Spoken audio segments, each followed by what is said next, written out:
প্রিয় অষ্টম শ্রেণীর শিক্ষার্থীরা, তোমাদের সবাইকে স্বাগতম জানাচ্ছি আজকের ক্লাসে। দেখতে দেখতে আমাদের প্রায় একদম আমরা শেষে চলে আসছি। তোমাদের সামনে যাদের হচ্ছে স্কলারশিপ অর্থাৎ বৃত্তি পরীক্ষা, তোমাদের জন্য আজকের এই ক্লাসটা খুবই একদম পারফেক্ট হবে। ওকে, সো আজকে আমরা হচ্ছে দ্বিতীয় অধ্যায় যেটা রয়েছে জীবের বৃদ্ধি ও বংশগতি।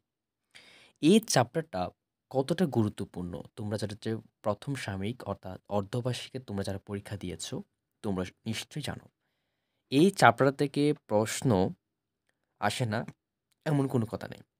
আগে যে সময় হচ্ছে জেএসএ পরীক্ষা হচ্ছে তোমার ছিল, রাইট? তোমাদের সময় তো নাই। যখন হচ্ছে জেএসএ পরীক্ষা ছিল, তোমরা হয়তো বোর্ডগুলো যদি দেখো তাহলে দেখবা যে কোনো বোর্ডে যে কোনো বোর্ডে জীবের বৃদ্ধি ও বংশগতি এই চ্যাপ্টারটা হচ্ছে কি ছিল, এইখান থেকে একটা কোয়েশ্চন ছিল। তাই বুঝতে পারতেছো তোমরা তো জানোই না যে এই চ্যাপ্টারটা কতটা গুরুত্বপূর্ণ। তাই যাদের হচ্ছে একবার বই হচ্ছে পড়া হয়ে গেছে, তোমরা চাইলে আমার ক্লাসটা দেখে নিতে পারো। যারা হচ্ছে বই পড়ো নাই, তাহলে আজকের ক্লাসটাও তোমার জন্য। তাহলে চলো কথা না বাড়াচ্ছে ক্লাসটা তাহলে শুরু করছি। দেখো, প্রতিটি জীবের দেহকোষ দিয়ে গঠিত। তাহলে প্রতিটি জীবের দেহকোষ দিয়ে গঠিত। তাহলে এখানে দেখো তোমার এমসিকিউ আসতে পারে যে প্রতিটি জীব তাহলে কি দিয়ে গঠিত বলতো? দেহকোষ দিয়ে গঠিত। এখানে আমি এমসিকিউ বলবো, তোমার ঘ এবং ঘয়ের জন্য কোন কোন টপিকগুলো ইম্পর্টেন্ট সেগুলোও বলবো, একটু জাস্ট মার্ক করে রাখবা। এককোষী এককোষী জীবগুলো কোষ বিভাজনের ধারা একটি থেকে দুটি, দুটি থেকে চারটি কোষে বিভক্ত হয় এবং এভাবে বংশবৃদ্ধি করে। তাহলে এককোষী জীব থেকে আমরা কি বিভাজনের মাধ্যমে বলতো? আমরা কোষ বিভাজনের মাধ্যমে একটি থেকে দুটি এবং দুটি থেকে চারটি কোষে বিভক্ত হয় এবং এভাবেই বংশবৃদ্ধি করে এককোষী জীবগুলা। বহুকোষী জীবগুলা দেহকোষের সংখ্যা খেয়াল করো, বহুকোষী জীবগুলা দেহকোষের সংখ্যা বৃদ্ধি হয়ে জীবদেহের সামগ্রিক বৃদ্ধি ঘটে। অর্থাৎ এখানে আমরা এখন বুঝতে পেরেছি আসলে কোষ হচ্ছে দুই প্রকার, একটা হচ্ছে এককোষী এবং আরেকটা হচ্ছে বহুকোষী। তাহলে এখন এককোষী যে প্রক্রিয়াটি এটি কিভাবে হয়? কোষ বিভাজনের মাধ্যমে একটি থেকে দুটি এবং দুটি থেকে চারটি। আর অন্যদিকে বহুকোষী যে জীবকোষটা রয়েছে বা কোষটা রয়েছে সেটা হচ্ছে কি দেহকোষের সংখ্যা বৃদ্ধি হয়ে জীবদেহের সামগ্রিক বৃদ্ধি ঘটে। ওকে, আশা করছি এটুকু বুঝতে পেরেছি আমরা। এখন দেখি যে ডিম্বাণু নিষিক্ত হওয়ার পর বহুকোষী জীবের জীবন শুরু হয় মাত্র একটি কোষ থেকে।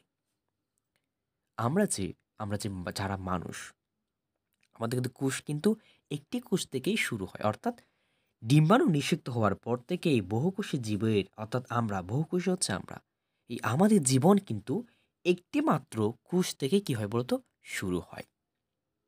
এটা কিন্তু মাথায় রাখবে। নিষিক্ত ডিম্বাণু অর্থাৎ এককোষী জাইগোট, তার নিষিক্ত ডিম্বাণুকে আমরা এককোষী ডিম্বাণু বলতে পারবো।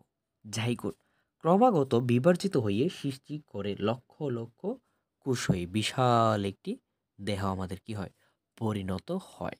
তাহলে আবারও নিষিক্ত ডিম্বাণু অর্থাৎ এককোষী জাইগোট তাহলে কি হয় ক্রমাগত বিভাজিত হয়ে লক্ষ লক্ষ কোষ সৃষ্টি হয়ে আমাদের এই দেহ কি হয় সৃষ্টি হয়। আচ্ছা, এবার দেখো আমাদের এখানে এই পার্টের মধ্যে আমরা এইগুলো হচ্ছে খুবই স্কিপ করি, যার কারণে আমাদের যে কোয়েশ্চেনগুলো যেমন দেখো কোষ বিভাজনের প্রকারভেদ, এটা তোমাকে কিন্তু গতে আসে, এটা ঠিক আছে, এটা কিন্তু গতে আসে। সো আমি কিন্তু একদম পুরো পয়েন্ট এবং টু দ্য পয়েন্ট সব কিছু বুঝে দিচ্ছি। সো কোষ বিভাজনের মাধ্যমে জীবদেহের ব্যাখ্যা করো, এটা ঘতে, এবং জীবের বংশগতি ধারা রক্ষাকোষ ভূমিকা ব্যাখ্যা করে, এটা হচ্ছে গতে। তার মানে আমাদের কোষ বিভাজন যে প্রকারভেদ আছে এটা আমাদের ঘয়ের জন্য খুবই গুরুত্বপূর্ণ, রাইট? এখন একটু দেখি যে কোষ বিভাজনের প্রকারভেদ। জীবদেহে তিন ধরনের কোষ বিভাজন দেখা যায়, যথা অ্যামাইটোসিস, মাইটোসিস এবং মিওসিস। তাহলে কোষ বিভাজন কয় প্রকার, কয় ধরনের? সেটা হচ্ছে তিন ধরনের, একটা হচ্ছে অ্যামাইটোসিস, মাইটোসিস এবং মিওসিস। ওকে, সো অ্যামাইটোসিস এই ধরনের কোষ বিভাজন আসলে কোথায় হয়? যে ক্ষুদ্র ক্ষুদ্র যে জীবাণুগুলো আছে, দ্যাটস মিন হচ্ছে এগুলো হচ্ছে কি ব্যাকটেরিয়া, একটু হাইলাইট করি, ব্যাকটেরিয়া, তারপর হচ্ছে ইস্ট, তারপর ছত্রাক, তারপর হচ্ছে অ্যামিবা ইত্যাদি এককোষী জীবে হয়। এই এককোষী জীবগুলা অ্যামাইটোসিস প্রক্রিয়ায় বিভক্ত হয়ে বংশবৃদ্ধি করে। তাহলে অ্যামাইটোসিস প্রক্রিয়ার মধ্যে কারা কারা থাকবে? ব্যাকটেরিয়া, ইস্ট, ছত্রাক, অ্যামিবা। এগুলো কিন্তু কি বলতো? এককোষী জীব। সো এই এককোষী জীবগুলা অ্যামাইটোসিস প্রক্রিয়ায় বিভক্ত হয়ে বংশবৃদ্ধি করে। সো এই ধরনের কোষ বিভাজনে আমরা নিউক্লিয়াসটি ডাম্বলের আকার ধারণ করে, ডাম্বলটা হচ্ছে ওই যে যার হচ্ছে জিম করি, রাইট? সো এই যে এরকম একটা ডাম্বলের মতো আকার ধারণ করবে। কোনটা? নিউক্লিয়াস। নিউক্লিয়াস ডাম্বল আকার ধারণ করে এবং প্রায় মাঝ বরাবর সংকুচিত হয়। এই যে এটাকে সংকুচিত বলা হয়। সো তুমি যখন এই যখন নিউক্লিয়াসটি যখন এটা হচ্ছে নিউক্লিয়াস, এখন নিউক্লিয়াসের প্রক্রিয়া হচ্ছে ডাম্বলের মতো আকার ধারণ করতেছে। ডাম্বলের মতো আকার ধারণ করলে মাঝখানে যে পথটুকু রয়েছে ওটা কি হবে? সংকুচিত হয় এবং পরস্পর থেকে বিচ্ছিন্ন হয়ে দুটি অপত্য, অর্থাৎ নতুন অপত্য মানে হচ্ছে কি নতুন নিউক্লিয়াস পরিণত হয়। একই সময়ে সাইটোপ্লাজমও মাঝ বরাবর সংকুচিত হয়ে দুটি কোষে পরিণত হয়। ঠিক আছে? Okay fine. এখন তোমাদের মধ্যে প্রশ্ন আসতে পারে যে সাইটোপ্লাজম কোনগুলা, রাইট? সো সাইটোপ্লাজম আমরা একটু দেখার চেষ্টা করি। এটা হচ্ছে আমাদের নিউক্লিয়াস। তাহলে সাইটোপ্লাজম হচ্ছে আমার কোনটা? এইটা। সো এটা হচ্ছে আমার সাইটোপ্লাজম। এই যে এই ফাঁকা অংশটা আমার সাইটোপ্লাজম। ওকে, সো সাইটোপ্লাজমও কি হয়? দুটি কোষে পরিণত হয়। সো এই ধরনের বিভাজনে মাতৃকোষে নিউক্লিয়াস ও সাইটোপ্লাজম সরাসরি বিভক্তি দুটি অপত্য কোষ সৃষ্টি করে, তাই একে বলা হয় প্রত্যক্ষ কোষ বিভাজন। এটা দেখবে ক নাম্বারে। সো তোমাকে প্রশ্ন বলতে পারে, সেটা হচ্ছে প্রত্যক্ষ কোষ বিভাজন কাকে বলে? প্রত্যক্ষ কোষ বিভাজন কাকে বলে? সো আমরা এখানেই শেষ করছি, এখানে। সো চলো আমরা খ নাম্বারে বা আমরা আরেকটু পড়ার চেষ্টা করি। ওকে, এখন আমরা পড়ব মাইটোসিস। এখন মাইটোসিস উন্নত শ্রেণী, অর্থাৎ আমরা যারা মানব আছি, মানবের মধ্যে এই মাইটোসিস প্রক্রিয়াটা সংঘটিত হয়। সো এখন উন্নত শ্রেণীর প্রাণী এবং উদ্ভিদের দেহকোষে মাইটোসিস প্রক্রিয়াটি বিভাজিত হয়। এই প্রক্রিয়ায় মাতৃকোষে নিউক্লিয়াস একবার বিভাজিত হয়ে সমাকৃতি, সমকোণ সম্পন্ন ও সমসংখ্যক ক্রোমোজোম বিশিষ্ট দুটি অপত্য কোষ সৃষ্টি করে। অপত্য কোষ মানে কি বলেছিলাম বলতো? অপত্য কোষ মানে হচ্ছে নতুন বা শিশু, যেটাকে বলা হয় কোষ। মাইটোসিস কোষ বিভাজনের ফলে প্রাণী এবং উদ্ভিদ এর দৈর্ঘ্য ও প্রস্থে বৃদ্ধি পায়। এ ধরনের বিভাজনের দ্বারা উদ্ভিদ ভাজক, এই যে ভাজক টিস্যুর কোষের সংখ্যা বৃদ্ধি করে। এটা কিন্তু এমসিকিউতে আসবে যে কোন প্রক্রিয়ায় বা কোন বিভাজনের মাধ্যমে উদ্ভিদের কোন কোষের সংখ্যা বৃদ্ধি পায়? উদ্ভিদের ভাজক টিস্যুর সংখ্যা বৃদ্ধি পায়। এটা কিন্তু মাথায় রাখতে হবে। এবার আসো মিওসিস। মিওসিস হচ্ছে একদম জনন কোষ উৎপন্নের সময় মিওসিস কোষ বিভাজন হয়। সো এই ধরনের কোষ বিভাজনে মাতৃকোষে নিউক্লিয়াসটি পরপর দুবার, এখানে কিন্তু আমরা পরপর একবার পেয়েছিলাম, নিউক্লিয়াসটা একবার, অর্থাৎ অ্যামাইটোসিস এবং মাইটোসিসে নিউক্লিয়াস একবার বিভাজিত হবে, কিন্তু মিওসিসে নিউক্লিয়াস পরপর দুইবার বিভাজিত হলেও ক্রোমোজোমের বিভাজন ঘটে মাত্র একবার। সো এটা কিন্তু মাথায় রাখতে হবে। ফলে অপত্য কোষে ক্রোমোজোমের সংখ্যা অর্ধেক হয়ে যায়। এই বিভাজনে ক্রোমোজোমের সংখ্যা অর্ধেক হ্রাস পায় বলে এই ধরনের বিভাজনকে আমরা হ্রাসমূলক বিভাজন বলে থাকি। এই যে হ্রাসমূলক বিভাজনটা, এটাও কিন্তু কতে আসার পসিবিলিটি একটু বেশি, কম না, বেশি। তারপরও তুমি হচ্ছে মাইটোসিস দেখে যাবা যাতে তোমার হচ্ছে না থাকে। এবং মাইটোসিস আমরা একটু পড়ার চেষ্টা করব। সো এটা খতে এবং গতে আসে ব্যাখ্যা করার জন্য আর কি। খেয়াল করো মাইটোসিসের বৈশিষ্ট্য। এখন মাইটোসিস কোষ বিভাজন দেহকোষে হয়ে থাকে, সেটা হচ্ছে এক ধরনের বিভাজন পদ্ধতি। এই প্রক্রিয়ায় মাতৃকোষের নিউক্লিয়াসটি একবার মাত্র বিভাজিত হয়। সো এই প্রক্রিয়ায় মাতৃকোষ নিউক্লিয়াস একবার মাত্র বিভাজিত হয়। সো মাতৃকোষটি বিভাজিত হয়ে সমগুণ সম্পন্ন দুটি অপত্য কোষ কি করে? সমগুণ সম্পন্ন দুটি অপত্য কোষ সৃষ্টি করে। সো এই ধরনের বিভাজনে মাতৃকোষের ক্রোমোজোম সংখ্যা এবং অপত্য কোষের ক্রোমোজোম সংখ্যা সমান থাকে। আচ্ছা, সো খেয়াল করো, যখন এ ধরনের মাতৃকোষের ক্রোমোজোম সংখ্যা এবং অপত্য কোষের ক্রোমোজোম সংখ্যা কি, যখন মাতৃকোষের যতগুলো ক্রোমোজোম থাকবে, নতুন সৃষ্টি যে কোষগুলো হবে তারও ক্রোমোজোম সংখ্যা কি থাকবে বলতো? সমান থাকবে। অর্থাৎ ক্রোমোজোম আগে এবং পরে কি থাকবে? অপরিবর্তিত থাকবে। এই কথাটাই বলেছে। এখন 5 নম্বর পয়েন্টে কি বলছে? এই ধরনের বিভাজনে প্রতিটি ক্রোমোজোম লম্বালম্বিভাবে দুই ভাগে বিভক্ত হয়। তাহলে প্রশ্ন আসতে পারে, কোন বিভাজনের মাধ্যমে ক্রোমোজোম লম্বালম্বিভাবে মানে দুইভাবে বিভক্ত হয়? মাইটোসিস প্রক্রিয়ায়। এটা কিন্তু মাথায় রাখতে হবে। ফলে সৃষ্ট নতুন কোষে দুটি ক্রোমোজোম সংখ্যা মাতৃকোষের ক্রোমোজোম সংখ্যা সমান থাকে। এটা আমরা কিছু বলছি, যেটাকে আমরা সমীকরণে বিভাজন বলা হয়। ছবিটা খ এবং খতে আসে। ঠিক আছে, যে সমীকরণিক বিভাজন কাকে বলা হয়। এবার আসো, আমরা মাইটোসিস কোথায় হয়, মাইটোসিস আসলে কোথায় হয়। এখন মাইটোসিস বিভাজন প্রকৃত নিউক্লিয়াস যুক্ত জীবের কোষ দেহেই ঘটে। জীবের কোথায় বলতো? জীবের কোষ দেহে। এখন জীব কয় প্রকার? জীব হচ্ছে দুই প্রকার। একটা হচ্ছে উদ্ভিদ এবং আরেকটা হচ্ছে প্রাণী। শুধু মানুষ বললে এখানে তোমরা কিন্তু কি হয়ে যাবে? গোলমিল হয়ে যাবে। চলো, মাইটোসিস কোথায় কোথায় হয়? জীবের দেহ কোষে। হতে পারে সেটা উদ্ভিদের, হতে পারে সেটা মানবের দেহে।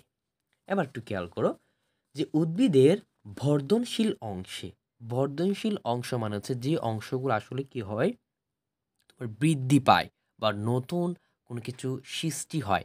যেমনটা দেখো এখানে বলেছে, কাণ্ড, মূলের অগ্রভাগ, ভ্রূণমূল, তারপর হচ্ছে ভ্রূণমুকুল, তারপরে হচ্ছে বর্ধনশীল পাতা। আশা করি বোঝাতে পেরেছি। বর্ধনশীল মানে হচ্ছে যেগুলো হচ্ছে যে উদ্ভিদের যে স্থানগুলা বা যে জায়গাগুলো বৃদ্ধি পায়, বর্ধনশীল বলা হয় আর কি। সো এটা হচ্ছে সেটাই, এটাকে বিভাজন বলে। ওকে।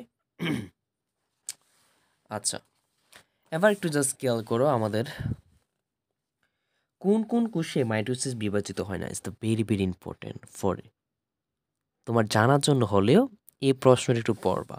ওকে, যেমনটা দেখো, প্রাণীর স্নায়ু টিস্যুর স্নায়ু কোষে, স্তন্যপায়ী প্রাণীর পরিণত লোহিত রক্তকণিকা এবং অনুচক্রিকায়, উদ্ভিদের স্থায়ী টিস্যু কোষে এ ধরনের বিভাজন ঘটে না, কিন্তু উদ্ভিদের বাহ্যিক টিস্যুতে ঘটে। আমরা জেনেছি কিনা বলো তো?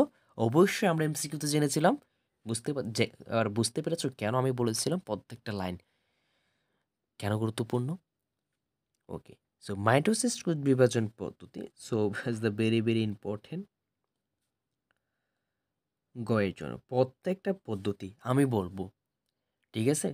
আমি ডিটেলসে পড়াই বা ইন ডিটেলসেও পড়াই, তুমি একবার হাতে কলম হলেও লিখতে হবে।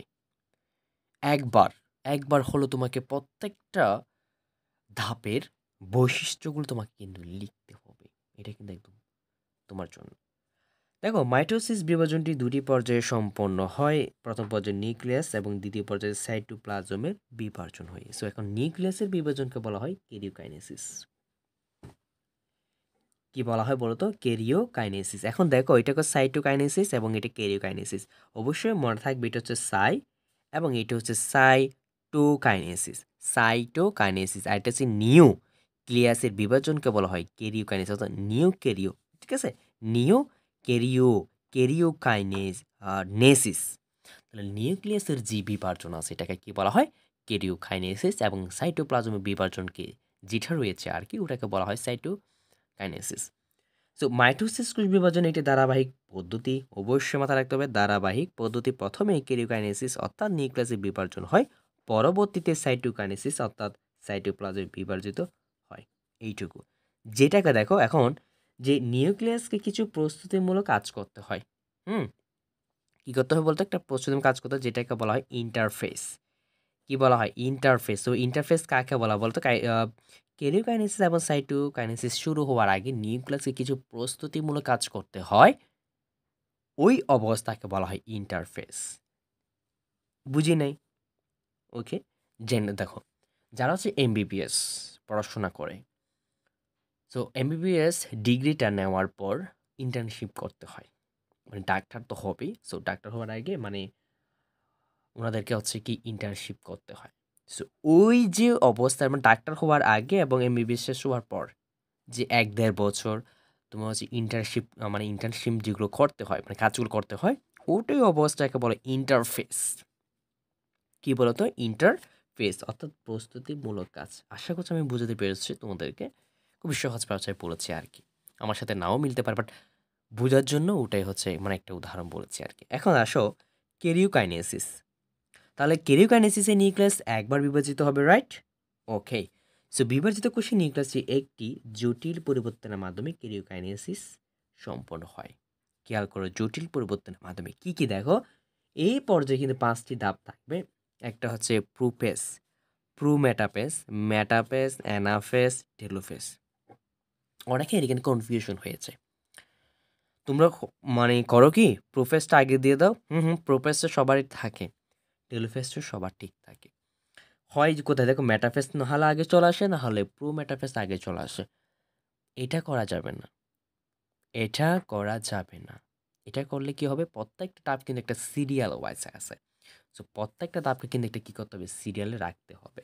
So prophase, prophase, prometaphase, pro pro প্রথমে তুমি পি রাখো, পি এম, তাহলে প্রো মানে প্রোফেস, প্রোমেটাফেস, তাহলে আবার মেটাফেস, আবার কি বলতো অ্যানাফেস এবং টেলোফেস।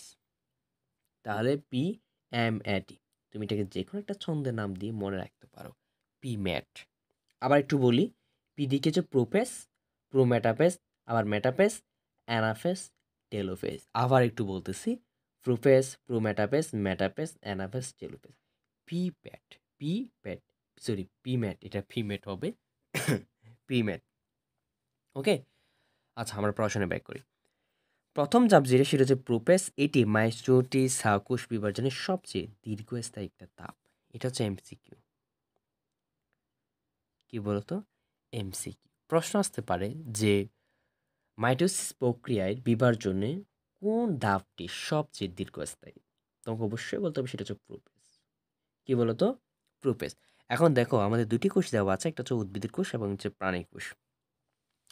দুটো আকাশ পাতার তফাৎ। উদ্ভিদ কোষের ক্ষেত্রে আমাদের যে মাতৃকোষটা রয়েছে এটা লম্বালম্বি, প্রাণী কোষের ক্ষেত্রে সেটা হচ্ছে গোল। তাহলে দেখো আমাদের উদ্ভিদ কোষের যে মাতৃকোষটি রয়েছে, এটা পুরাটাই হচ্ছে নিউক্লিয়াসের মধ্যে কী কী থাকে দেখো, নিউক্লিওলাস, নিউক্লিয় পর্দা এবং ক্রোমাটিন। এই যে ফাঁকা যে স্থানটা রয়েছে বা ফুটা ফুটা যেগুলো দেখতে পাচ্ছ, আই গেস আপ দেখতে পাচ্ছ না, বাট তোমার বইতে আছে, এগুলো বলা হয় সাইটোপ্লাজম। ঠিক, আমরা যদি সেম যদি প্রাণীকোষটা একটু দেখার চেষ্টা করি, সো সেম ইউরোপ আছে। সো নিউক্লিওলাস, ক্রোমাটিন, নিউক্লিয় পর্দা এবং সেন্ট্রোজোম। জাস্ট একটু শুধু এখানে সাইটোপ্লাজম আছে কোথায়? উদ্ভিদ কোষে, এবং সেন্ট্রোজোম আছে কোথায়? প্রাণী কোষে। তোমরা এইটুকু বুঝতে পেরেছো? জাস্ট এখানে এটা পার্থক্য আমি হাইলাইট করে দিয়েছি। আর বাকিগুলো হচ্ছে তোমরা হচ্ছে একদম পুরা এগুলোর সাথে একটু সিমিলার। ওকে, আচ্ছা, যত অল্প সময়ে পারি তোমাদেরকে এটা একটু শেষ করে দিতে পারার চেষ্টা করব। এক্ষেত্রে হচ্ছে তোমাদেরও আর এত দীর্ঘ ক্লাসটা দেখতে হবে না, ঠিক আছে? তারপর দেখো, কোষের নিউক্লিয়াস আকার অবশ্যই কী হবে, বড় হবে। পানি বিয়োজন, এটা তুমি হচ্ছে উপরের লেভেলের ক্লাসে গেলেও এটা পাবে, পানি বিয়োজন। প্রশ্ন হয়, তুমি যখন ইন্টারমিডিয়েট উঠবা ওখানে আছে কোন ধাপে হচ্ছে পানি বিয়োজন প্রক্রিয়াটা ঘটে, সেটা অবশ্যই সেটা হচ্ছে কোথায়, প্রোপেসে। ওকে, সেটা কোথায় বলতো, প্রোপেসে। ওকে, আরেকটা দেখো, এদিকে আমরা সেন্ট্রোমিয়ার নামক একটি বিন্দুতে যুক্ত থাকে। ওকে, এবার দেখো আমরা জানবো প্রোমেটাফেস, মেটাফেস এবং অ্যানাফেস এবং টেলোফেস, অর্থাৎ বাকি যে চারটা রয়েছে সেই চারটা ধাপ। এখন সবচেয়ে স্বল্পস্থায়ী ধাপটা কি, প্রোমেটাফেস। এই নিউক্লিয়ার পর্দা ও নিউক্লিয়াস বিলুপ্ত হয়ে যায়। তাহলে আমাদের কি কি পর্দা বিলুপ্ত হয়ে যায়, এটা কিন্তু এই লাইনটা খুবই গুরুত্বপূর্ণ, ভালো করে পড়বা। এই লাইনটা একটু ভালো করে পড়বা। আচ্ছা, তারপর কোষের উত্তর মেরু থেকে দক্ষিণ মেরু পর্যন্ত বিস্তৃত কতগুলো তন্তুর আবির্ভাব হয়? কি হয়? তন্তুর আবির্ভাব হয়। এটা যে তন্তুর আবির্ভাব হয়, সো এগুলোকে বলা হয় এগুলো মাখো আকৃতির। সো তাই দেখে স্পিন্ডল যন্ত্র বলা হয়। সো স্পিন্ডল যন্ত্রের মধ্যভাগে আমরা বিষুবীয় অঞ্চলে প্রাণীকোষে দেখতে পাই। এটা হচ্ছে আমার মেরু অঞ্চল, এটা হচ্ছে আমার বিষুবীয় অঞ্চল। এটা আমার কি অঞ্চল? বিষুবীয় অঞ্চল। কি অঞ্চল বলতে? বিষুবীয় অঞ্চল। ওকে, সো এটা কিন্তু খুবই, এই পার্টটা কিন্তু ভেরি ভেরি ইম্পর্টেন্ট। আমি যদিও বা যদি দাগাইও দিই, তোমরা হচ্ছে একটু ভালো করে দেখার চেষ্টা করবো। এবার আসো মেটাফেসে। সো মেটাফেসে হবে যে ক্রোমোজোমগুলা কোথায় চলে আসে? প্রথমত মেরুতে ছিল, রাইট? সো কোথায় ছিল বলতো? মেরুতে ছিল। এখন কোথায় চলে আসবে বলতো? এখন আসবে আমাদের বিষুবীয় অঞ্চলে, অর্থাৎ এখানে মাঝখানটাতে চলে আসবে মেরু অঞ্চল থেকে স্পিন্ডল যন্ত্রগুলো। ওকে, সো কোথায় চলে আসবে? কোথায় আসবে? তো সেই সময় কি হবে? কি খাটো এবং মোটা দেখাবে। খাটো এবং কি দেখাবে? মোটা দেখাবে। ওকে, সো ফ্রু মেটাফেস একটু বেশি আসে, এটা একটু মাথা রাখো। তারপর দেখো অ্যানাফেস, এটাও কিন্তু ভেরি ভেরি ইম্পর্টেন্ট ডাবটা। অ্যানাফেস দেখো, এখন প্রতিটি ক্রোমোজোমে সেন্ট্রোমিয়ার দুভাগে বিভক্ত হয়, ফলে প্রত্যেকটি ক্রোমাটির একটি সেন্ট্রোমিয়ার থাকে। কি থাকে? সেন্ট্রোমিয়ার থাকে। ক্রোমাটিগুলো পরস্পর থেকে বিচ্ছিন্ন হয়ে যায়। এই অবস্থায় আমরা ক্রোমাটিগুলোকে অপত্য ক্রোমোজোম বলতে পারি, অর্থাৎ নতুন ক্রোমোজোম হয়েছে সৃষ্টি। এক্ষেত্রে আমরা এখানে BL, JL এই আকৃতিগুলো কি করতে পারি? দিতে পারি। দেখো BLL, এটা। সো তোমার যদি ঘ নাম্বারে যদি কোনো একটা ধাপ যদি লিখতে বলে, অ্যানাফেস থেকে মাস্ট আসবে, এটা মাথা রাখিও। চিত্রসহ ব্যাখ্যা করার চেষ্টা করবে, একটু চিত্রসহ ব্যাখ্যা করার চেষ্টা করবে। ওকে, ওকে ফাইন। এবার আসো আমরা টেলোফেস যেটা রয়েছে, যেমন অপত্য ক্রোমোজোমের বিপরীত মেরুতে এসে পৌঁছায়, অবশ্যই পৌঁছাবে। সো এরপর উভয় মেরু ক্রোমোজোমগুলোকে ঘিরে নিউক্লিয়াস পর্দা এবং নিউক্লিয়াসের পূর্ণ আবির্ভাব ঘটে। প্রাণীকোষে উভয় মেরুতে একটি করে সেন্ট্রোমিয়ার সৃষ্টি হয়। এই অবস্থায় ক্রোমোজোমগুলো সরু ও লম্বা আকার ধারণ করে পরস্পরের সাথে জট পাকিয়ে নিউক্লিয়াস রেটিকুলাম গঠন করে। এভাবে কোষের দুই মেরুতে অপত্য নিউক্লিয়াস গঠিত হয়। এই যে দুটি আমাদের কি হয়েছে বলতো? অপত্য নিউক্লিয়াস সৃষ্টি হয়েছে। এই যে, ঠিক আছে, ওকে ফাইন।